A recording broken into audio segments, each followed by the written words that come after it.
All right, good morning, everyone. My name is Keenan Yoho. I'm a vice president of the Global SOF Foundation, and I'm also a college professor. I'm here with Mr. Joe Musselman, who is the president and chief executive of the Honor Foundation. And about a year ago, a little over a year ago, the Global SOF Foundation and the Honor Foundation partnered to deliver a survey that many of you in this room have probably taken, and we wanted to talk about this. It was called the SOF for Life survey, and we wanted to spend a little bit of time talking about some preliminary results, and we're going to post the draft results from that survey. But before we get started, I want to make sure that everyone's aware of the Honor Foundation and what Joe has committed his life to. Some of you may have attended the seminar yesterday. I guess that was already. Yes. And so I wanted to let Joe just introduce the Honor Foundation and say something, and then we thought we would walk through some of these results and talk about some of the things that I personally found a little surprising, and that I think that there's some opportunity for policy and leadership. Yeah, for sure. Thank you, Keenan. So first off, I do want to thank Stu, Megan, and Keenan for inviting me for the last 3 years as THF has grown. We've seen tremendous success stories come out of this program, and if you know someone from Special Operations, if you are someone from Special Operations, if you hire someone or you look for top talent leaving Special Operations, I would say this is incredibly pertinent to you. And so what we're finding out into what we're learning. To give you a quick background on an introduction into who THF is, where we've been, where we are now, and where we hope to go. The Honor Foundation right now is the primary transition, the primary transition program when it comes to numbers of the Special Operations community. In 2013, very quickly, 2012, I was training to become a SEAL with every intention to go into the Navy as the 16th man in my family to serve in the United States military. Dating all the way back to World War I grew up with seeing uniforms of every branch in every home as a child. Came in, I suffered a spine injury. I was out of training by the end of that day, and then I needed to focus on my own transition. There is no plan B. You either want to become a part of this community or you do not. So I didn't have any alternate plans. To give you an idea of what happened, I assisted one member of the SEAL community into his job. I then worked on 100 more resumes after that from the SEAL community, and then interviewed over 250 operators in the private sector over 6 months. I interviewed over 151 Fortune 500 CEOs and chief executives and C-suite members to understand what the private sector is truly doing to onboard veterans, and not only veterans, but special operation veterans as a top talent initiative and not a diversity and inclusion initiative. So for us, it was very obvious that the folks coming out of this community have a stew of skills that cannot be blended together in any other way, shape, or form across the world. And I didn't understand why they were not in more leadership positions in the private sector. Once I finished interviewing the Fortune 500 CEOs, I interviewed about 36 nonprofit CEOs who were working with veterans in a sense of transition. Again, I was not impressed with the private sector. I was not impressed with the nonprofit sector. And so what we've built at THF now, in under 5 years, we've raised about $12 million. I'm working on a 9-figure endowment raise this year. And we've built 3 campuses across the country. We wanted to be at every major exit point where the Special Operations community exits. So right now we have a campus in San Diego. We just built a brand new headquarters, 9,000 square feet in San Diego. It's a beautiful attribute to the community and their service. We have a campus in Virginia Beach, and now we have a campus outside of Luzerne in North Carolina. We're going to continue to expand. Our goal is to create programs that can reach the full force of 70 to 75,000 SOF by 2020, and we're absolutely on track to do that. We're launching our virtual program so that any member of the Special Operations community can take our program from anywhere in the world, anytime, and experience it in 16 different languages. So it has not been an easy task, but over the last 5 years, it was my goal to serve in this community, and so that's what I plan to continue to do. And it's an impressive program. I know personally several people who have gone through and have had great transitions as a result. I know that the spouses in particular are involved in this. Is that right, Joe? Yeah, you cannot have a transition without the inclusion of your spouse. It's a unit transition. And for the most part, the spouse, I've never met stronger women in my life that have come out of this community, and they've given 20 to 25 years of their life to you. You most likely are going to have to give 20 to 25 years following your career to wherever they would like to go geographically. So for us, it's very important to include the spouse into all things related to transition. To give you an idea, we've had about 350 families go through our program over the last 3 years. We've launched 15 groups of fellows through our program, and we have 2 groups going through right now, with the next group of fellows beginning up in San Diego next week on Thursday. To give you an idea, by the way, just what we found, and we'll get into this survey, is when I interviewed those 215 plus operators in the private sector back in 2013, only 13% of them had jobs when they left their community. Only 13%. The average salary was around $87,000 to $88,000. That's including officers and enlisted both. They spent 12 to 15 months unemployed, underemployed, or unhappy in their first job. They switched jobs 3 to 5 times in the first 3 to 5 years of leaving their active duty service. The folks that go through THF, 92% of our fellows have jobs within 23 days of exiting their active duty service. Now I say that because 23 days is not just post-service. They were considering options those 23 days. They didn't just find a job. So our average salary right now is about $125 to $130. We're trying to beat, sorry if there are any Ivy League folks here, but the average Ivy Leaguer comes out of an MBA program with a salary of around $132 to $134. It's my hope within the next 2 years, our exiting fellows, despite their age, will be making more than that. Because I think you all deserve it. You have the experience set to outperform the private sector in most industry and functions. It's just the private sector needs to be educated and build a bridge on what you can do for them, and you need to be educated on how to translate your skill set and what problems you can solve for the private sector across industry. So maybe we'll talk a little bit about the survey, and Joe, you can fill us in with some, personal, Sure. Examples. But so the survey was completed. It was launched a year ago. It was completed. We had 555 respondents. About 38, almost 40% were non-commissioned officers.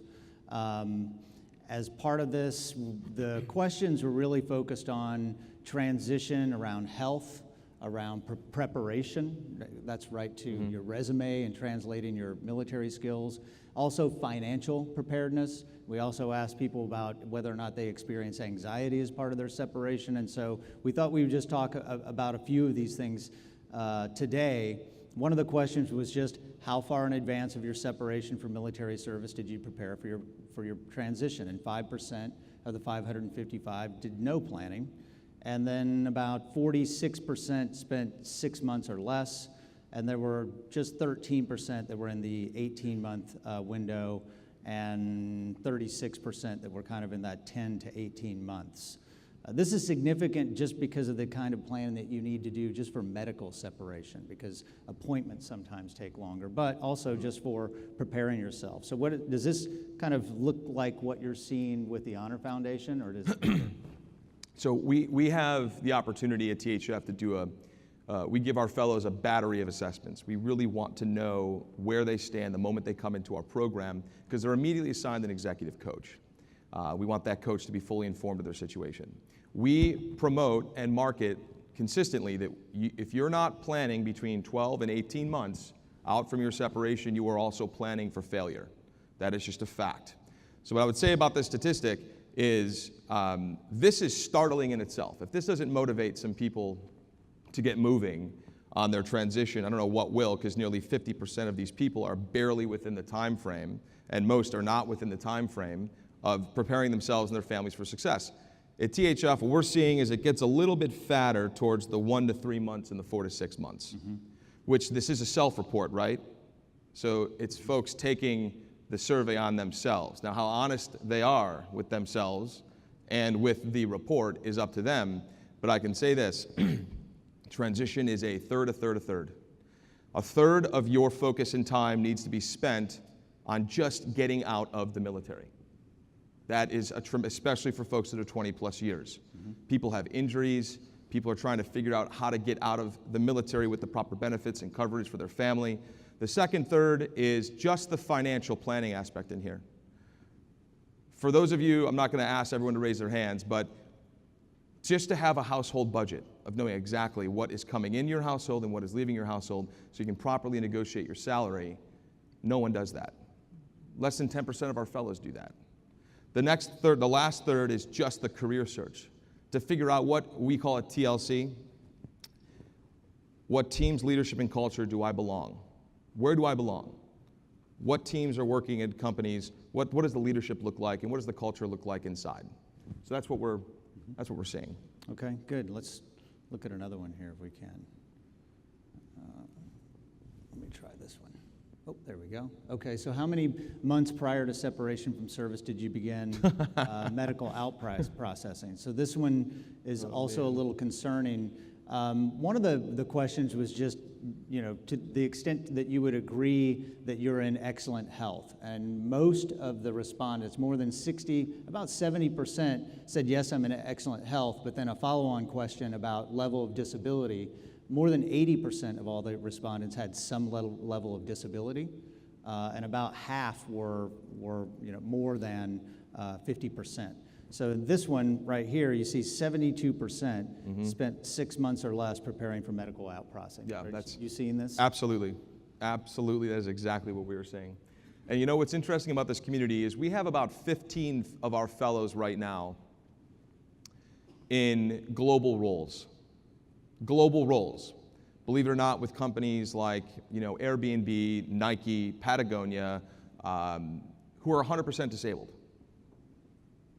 So the interesting thing about this community is literally you are iron men and women who can operate very effectively and efficiently despite a high disability rating. It doesn't matter. So that is also not something that we actively promote, obviously, right?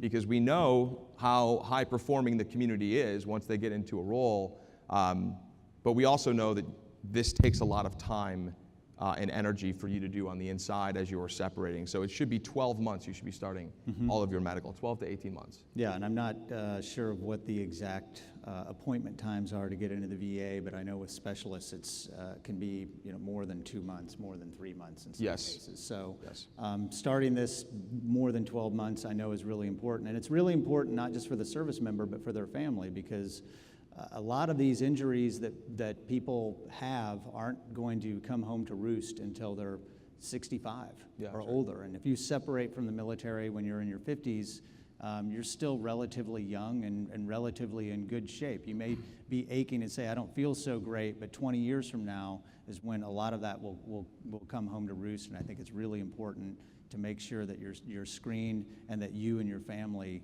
get what you deserve in terms of being taken care of medically, especially for what happens later. Yeah.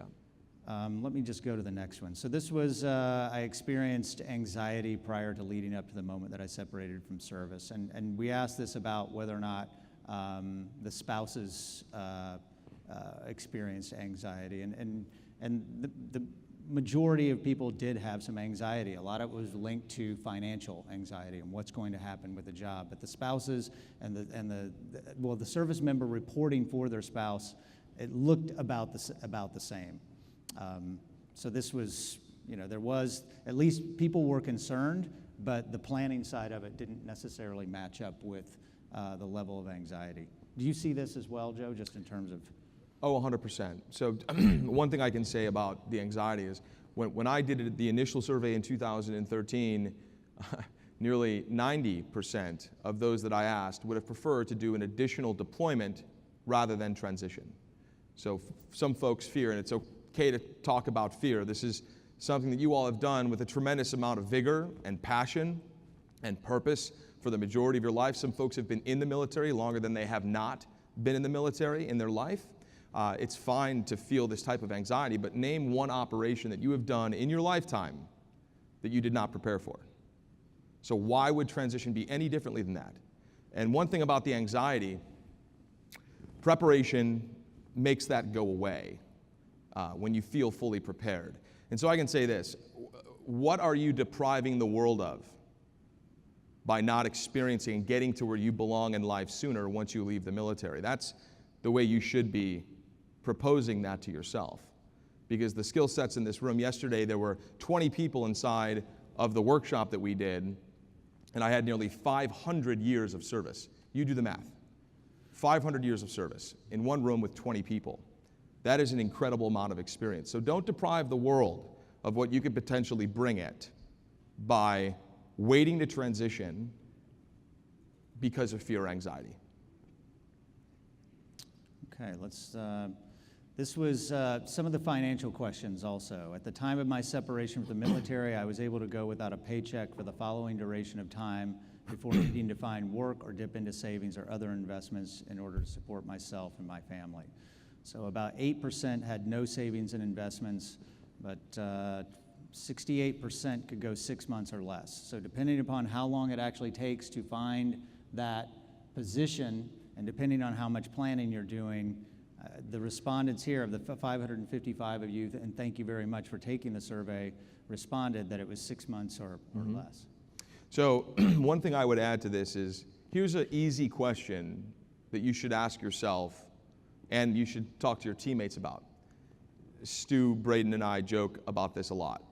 How long can you go without pay post your service, 0 paycheck, and then cut that in half?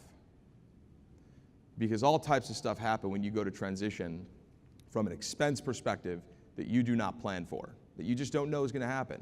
It's just a statistical fact at this point. From all of the 350 families we have come to know very intimately at THF. I can tell you where they're at, what they're doing, how much they're making, how long their front lawn is, how many kids they have. Like, I know exactly where they're at geographically. And to us, it's important for us to remain very intimate with our alumni tribe. But that's the question you should ask yourself. How long can I go without a paycheck? Cut that in half, and then if whatever that time is, that's how much runway you have post your service. Okay. So another is, prior to separation or retirement from military service, I reached my financial readiness goals by gaining a thorough understanding of my income as well as all costs I would incur after separation or retirement. And these costs include things like housing, because you're going to lose your basic allowance for housing. You're going to be suddenly paying taxes depending on which state that you live in. Mm-hmm. The government does do one thing on time, and that's stop your pay and all your benefits. So for us, what we have noticed is there's a bit of shock. You know, folks don't necessarily ask those questions. What will happen the day that my service ends? What will stop? What will continue? A lot of times people just don't necessarily want to know the answers, but at the same time, this slide should be a very big reality check for some folks that think postponing to talk to your buddies or postponing the process to do X, Y, and Z. You need to move. This is really disheartening for me to see this information. There's an epidemic happening inside of the SOF community, and it's called first offer syndrome, where you are given an offer and you take it right away. Yeah, I got it. Good, great, awesome. Got my offer, got my job, I'm set up. The long-term effects of that could be in the hundreds of thousands of dollars. Because let me tell you why. You take that first job for $90,000 because this is a very Maslow community. I have to put food on my table, I have to take care of my family, I've got kids in college, I've got 2 homes, one in San Diego, one in Virginia Beach, I have all this travel planned. Like, I have to take care of my family. But now you've put yourself on a $90,000 track, where once you get into your first role, you're going to speak to additional employers. Statistically, in the next 2 years, you're going to change jobs, and you're going to try to negotiate a salary that is worth your that is your worth. Now you're going into an employer saying, "I would like $130,000, please," and they're saying, "Well, give me your W-2s, man. Let me see what you were making in your last job." Wait, you want almost double what you were making? Like, why? What makes you think that you can negotiate into that? You compound those effects in that same negotiation cycle over the next 15 to 20 years, you're leaving hundreds of thousands of dollars on the table. You take that first offer, you say, "Thank you very much. I'm going to review this with my family, and I'm going to get back to you." You should have a coach throughout this process. One thing we tell our fellows, "Hey man, Michael Jordan had a coach, so don't tell me you don't need a coach." The best of the best need coaches. You should have a mentor throughout this process. So, and that's exactly what this slide indicates. Yeah, so less than half have reached their financial readiness goals. And I think there were several questions also in the survey about just were those who took the survey aware of the different types of benefits and allowances that they had, what the impact would be when those were gone. So I think just getting a sense of what your costs are and then what your potential inflows are is a really important step, not only at that transition point, but as one of the other questions that we had in there was about the thrift savings plan. And something like 65, almost 70% had no idea how their thrift savings plan was invested. So that's a good thing to look at way prior to transition. And I think personally that we could be doing a better job, the military could be doing a better job of the financial readiness of people way before transition. And I don't know how much that's happening. I know if you talk to NCOs about this, it's just another thing they have to do that they don't see that's in their routine job jar. But I think that overall you have to prepare the financial piece of this way in advance. You do. And just one more thing too as well, like these benevolent foundations that are popping up, the Honor Foundation, the Global SOF Foundation, like Stu and I have been running alongside one another for the last 5 years, and we're trying to build something in support of this community because we really care about it. I mean, I can't speak to, Stu, me times 30x, the depth and love that he has for this community. Take advantage of the resources that you have. That's the reason why we exist. The Honor Foundation, our mission in life is to serve others with honor for life so their next mission is always clear and continues to impact the world in new and extraordinary ways. We wouldn't have that mission statement. We wouldn't have partners like Stu if it weren't to solve problems that exist right now. I know the military cannot give tailored programs to every single veteran that's getting out. That's not their job. They can't afford it. Designing it would be a disaster.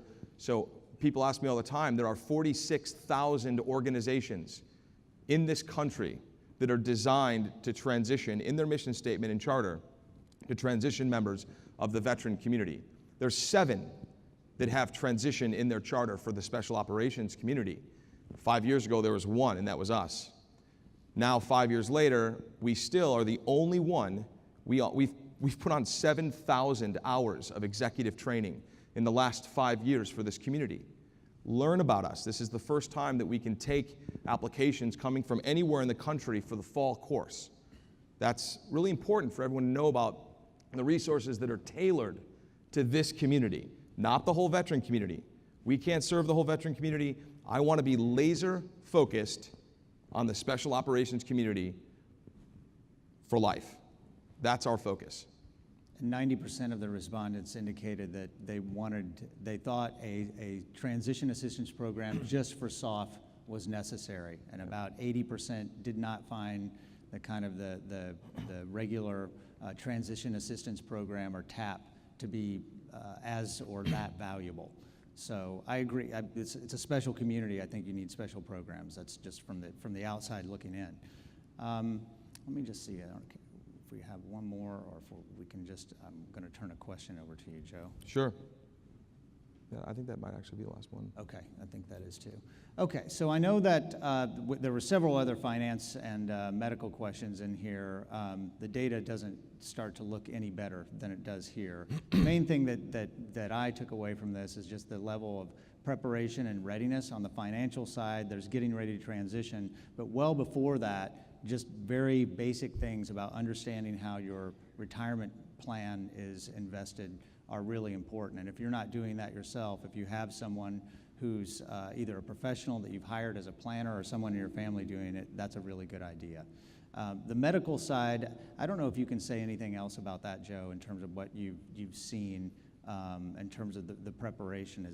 Do you ever have people come into the program that have to either get out or take a pause because of any of these types of things, because these things come up and they suddenly have to deal with it because it's in their face? Yeah, 100%. So we categorize fulfillment at THF in 3 ways. Fulfillment meaning I have a job in the private sector and I'm very satisfied. I'm pursuing further education, whether that would be an undergraduate or graduate. About 75% of the community right now on the enlisted side has a degree. That's highly unusual for an enlisted community. Not surprised about this enlisted community having degrees, but nonetheless, 33% of our fellows have master's degrees, 2% have PhDs. This is an unusually educated community. Number one, so I'll get to the medical piece. The third one is called the sabbatical.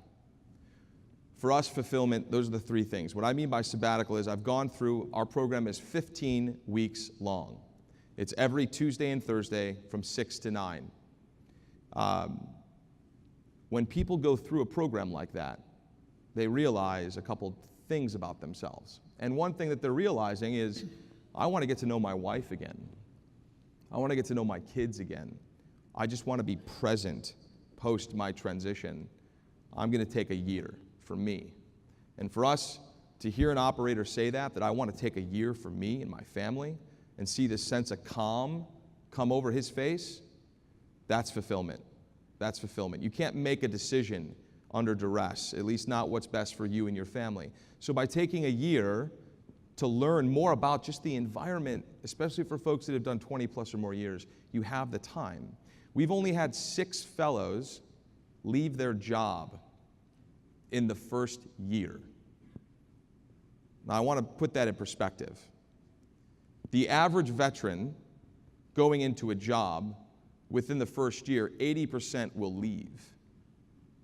The fact that 6 out of 167 left within the first year, and 4 of them gave very strong testimonies to they did a poor job analyzing the team's leadership and culture of the organization.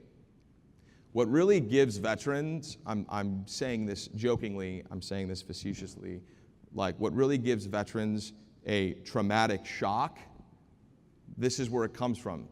It's walking into the private sector and civilian sector and realizing how low the standard is of performance. And then you all feel very trapped. This is a high-performing community. So to walk into the civilian sector, to walk into a place like Silicon Valley, to walk into a place like any industry or function and realize, Jesus, this is how it works. One of two things happen. You outperform everyone very quickly if it has the right team's leadership and culture, or you leave. That's why the initial assessment moving into your first role is so important, because it'll set you up for the rest of your life. It really will. And your family's life and your expectations on fulfillment. The medical side, this is completely different. You have to take the time that's required to give yourself a proper transition out of your service.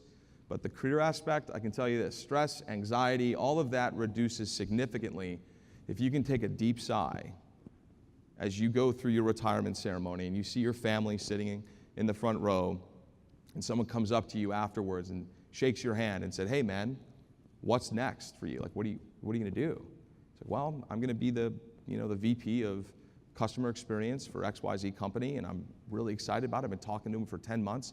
10 months? You've been talking for 10 months? Yeah, flew out there, met the whole team. That's the answer that you want to be able to provide your teammates. And if you want to really, truly support the community post the community, which is on everyone's mind when they leave, is this is a community that what we have found that 20-plus year folks care less about financial compensation than folks between the 6 and 12-year mark, who are getting out between 6 and 12 years. The 20-plus year folks, there's a balance wheel that you have to take into consideration. You don't mind less compensation from a financial standpoint, but you need to be compensated in other ways. This is a community where you have chosen to serve because you have a spirit of service, and that's not going to go away. So you have to find and be aware that when you do transition, you have to find ways to fill that service void, because it's going to hit you hard, typically between 12 and 18 months of leaving your career, just as you had to think about your career 12 to 18 months as you were getting out. So that's one thing that we have really seen, is to be fulfilled. It takes 2 years to become a SEAL, to become a special operator. The pipelines from SF to PJs to everything, it takes about 2 years. You have to ask yourself, how long is it going to take you to not become a SEAL any longer, to move on to that next chapter of service in your life? It's going to take time. And don't just deny yourself the necessary time to give it the proper consideration for you and your family. Okay, and that's 30. We're at our 30-minute mark here. So we wanted to give you a little bit of feedback on this survey. The survey will be posted on the Global SOF Foundation website, and it's been a real privilege to be involved in this partnership, SOF for Life, with the Honor Foundation. Those of you who are GSF members know that there are also job postings from our partners that post those jobs there. And I encourage you, if you have not checked out the Honor Foundation, to just look at the program that they have, and that this idea of transitioning, you'll do more than once. And so becoming good at it is kind of essential. That's right. And please visit honor.org. That's our website. If you're interested in the fall program, just hit apply, and we'll be able to bring you through the application process. Okay. Thanks, Joe. Yeah, thank you. All right. Thanks so much, everybody. Thank you. All right, thanks.